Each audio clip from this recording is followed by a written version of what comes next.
자, 다음은요. 코로나19 상황 좀 짚어보겠습니다. 심상치 않습니다. 계속 200명대가 나오고 있거든요. 1.5단계 가는 건 시간 문제다. 지금 1단계인데 낮춘 상태를 계속 유지하고 있는데 지금 이게 원래 원하는 바는요. 세 자릿수가 아니라 두 자릿수, 하루 확진자 두 자릿수를 기대했는데 이게 100명대를 넘어서 지금 200명대로 지금 며칠째 나오고 있거든요. 수도권 강원의 격상 예비경보다 예비경보를 했습니다. 그러니까 올릴 수 있다는 것을 미리 알린 셈입니다. 지금요. 이틀 연속 200명대 신규 확진자 나왔습니다. 19일부터는 특별 수능 방역 기간입니다. 내달 3일 수능이 있거든요. 지금 교육당국 비상입니다. 지금. 굉장히 중요한 일인데. 자, 지금 이렇게 가고 있는 상황입니다. 자, 그럼요. 어제 정부 관계자들이 몇 가지 관련된 얘기를 좀 했습니다. 확인해 보겠습니다. 정부는 오늘 강원권과 수도권에 대한 예비 경보를 내리면서 사회적 거리두기 단계 격상을 진지하게 검토하겠습니다.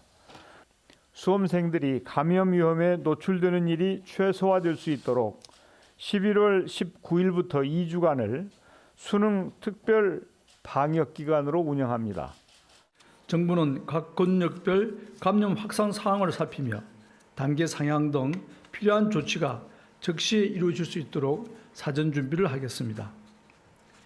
1.5단계로 거리두기 단계 격상이 이루어질 경우 다중이용시설 대부분은 입장 인원을 제한하거나 좌석 띄우기가 실시됩니다. 생각과 달리 코로나19 확진자가 줄어들지 않고 있잖아요. 그러니까 이런 질문이 또 나오게 되는 겁니다. 연이틀 200명대 확진이다.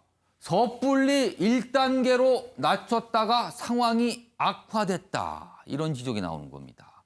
전문가들의 의견이죠.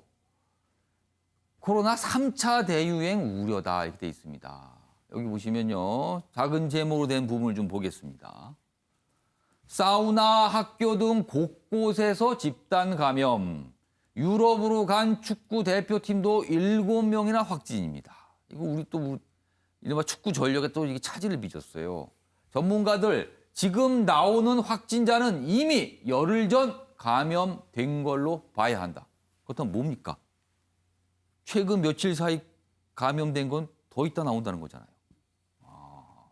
그러니까 전문가들의 이 어떤 조언도 좀 갈리고 있어요. 일단 이런 의견이 있습니다. 이건 큰 제목에 있는 내용과 좀 연결된 건데 겨울철 대유행이 일촉즉발의 위기다. 뭔가 손을 써야 된다는 거죠. 손 쓰는 방법은요. 방역을 더 강화하는 거죠. 그러니까 사회적 거리 단계를 높이는 거죠. 그렇게 되면. 자, 그런데요. 다른 의견도 있습니다. 이른바 위드 코로나 시대다. 어차피 코로나와 같이 살아야 되는 시대다. 경제와 방역의 균형을 맞추는 과정에서 확진자가 느는 건 피할 수 없다. 감내해야 된다는 거죠, 그러면은. 그리고요, 더 중요한 거는 확진자 숫자가 아니고 대규모 집단 감염을 막고 중환자 병상을 확보해 의료 체계의 붕괴를 막는 게 더 중요하다. 어쩔 수 없다, 늘어나는 거. 감내해야 된다. 경제와 같이 가려면. 이쪽이 또 하나의 의견이 있는 겁니다. 두 가지가 갈리고 있습니다. 어렵습니다. 어려운 판단이 남아있는 겁니다. 윤경호 의원님. 방역 조치를 좀 더 촘촘하게 줘야 될 것이냐? 아니다. 이 정도는 감내할 수밖에 없는 거다. 어떻게 해야 됩니까? 정말 그 균형 사이에서 어느 쪽에 0.1이라도 방점을 둘 거냐 예. 고민이죠.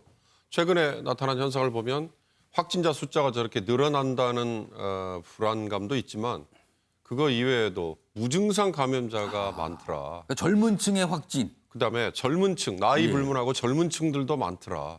그리고 감염원을 모르는 원인 환자가 또 많더라. 이거거든요. 이게 이 이전과 비교했을 때 어찌 보면 좀 불안감을 더 주는 측면인데 반면에 코로나 블루라고 얘기할 정도로 너무 오랜 기간 예. 방역을 위해서 고삐를 조이다 보니까 사람들이 지금은 피로감 지쳤잖아요. 그래서 1단계로 낮춘 측면도 있죠. 더 중요한 건 경제와 일상생활이 위축되고 뭐 소비 뭐 여러 가지 부정적인 영향이 많으니까 그래서 이제 결국 지금 제가 말씀드린 균형의 문제 이게 도달하는 것 같은데 1단계로 낮춰서 정부가 1단계로 낮춰서 이렇게 상황을 악화시켰다라고 비판은 할 수 있습니다. 그러나 지금은 아까 어느 백신학회 전문가가 얘기했듯이 위드 코로나라는 점을 그냥 받아들여야 될 것 같아요. 어쩔 수 없다. 예, 받아들여야 될 것 같아요. 독감이라는 병이 이미 이제 백신이 나와 있기 때문에 그건 좀 비교하기 어렵습니다만 독감이라는 병이 유행이 더 확 늘어나는 상황을 맞는다고 해서 정부가 방역 대책을 잘못했기 때문에 독감이 이렇게 늘어났다라고 비난하지 않거든요. 코로나도 저는 그렇게 될 시점이 멀지 않을 것 같다. 결국 정부의 방역 대책 등급 조정 이런 거에 상관없이 개개인이 자기 책임으로 위드 코로나 시대에 맞춰서 살아가야 될 수밖에 없지 않을까. 가장 중요한 건 마스크 의무화하면서 과태료 부과하고 조금 더 외부적인 강제 고삐를 더 조이지 않았습니까? 그거에 조금 더 맞춰서 부응을 하고요. 그다음에 기본으로 돌아가자고 얘기하지 않습니까? 손 깨끗이 씻는 거, 그다음에 마스크 어디서든지 하는 거, 뭐 기침 예절 이런 것들. 결국 저는 이 의료 체계가 붕괴되는 사태까지 가는 이게 가장 큰 패닉일 것 같아요. 지금 미국이나 유럽이 우리보다 어떤 측면에서는 선진국이라고 얘기하지만 이번 코로나 사태를 통해서는 더 어두운 면이 많이 부각됐거든요. 그건 의료체계 붕괴 직전까지 갔다는 점 때문인데 우리는 아직 그 정도 단계는 아니라는 점을 감안하시고 결국 위드 코로나 시대는 각자 자기 책임 이 점을 더 경각심을 갖는 수밖에 없지 않을까 싶습니다. 좀 잠잠해져야 되는데 그리고 주말 동안은 사실 그 검사 숫자가 많지도 않은데 200명을 넘어서 좀 더 심각하다 이런 반응이 나오고 있습니다. 자, 다음 마지막 기사가 되겠습니다. 사진 좀 봐주세요. 먼저 이거 무슨 배죠? 어선으로 보여요? 근데 여기 빨간 거 보니까 중국 어선인데 이게 왜 이렇게 다니죠? 배가? 보겠습니다. 어선이 아니었다. 서해를 위협하는 30만 중국 해상 민병대랍니다. 민병대요. 영유권 조해 분정 지역에서 이렇게 무력 시위를 하고 다닌답니다. 배들이 붙어갖고요, 이렇게. 이거 뭐 어떻게 할 방법이 없겠는데요, 이렇게 모여 다니면요. 벌떼 전술로 미국 이지스함도 압박을 한답니다. 김적 교수님, 시간이 한 30초 남았는데 이거 어떻게 보셨어요?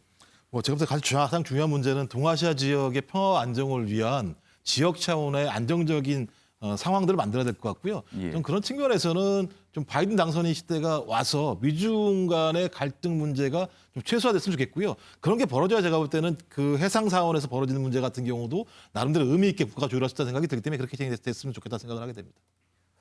참 이런 모습까지 나타났습니다. 자, 날씨가 포근해지기만 하면 영락없이 따라오는 게 바로 미세먼지입니다. 오늘도 초미세먼지의 공습인데요. 이번 주 중반 비가 오기 전까지는요, 미세먼지가 계속된다고 하니 마스크 성능 좋은 것으로 잘 쓰셔야겠습니다. 오늘 준비한 내용은 여기까지입니다. 시청해주신 여러분 고맙습니다.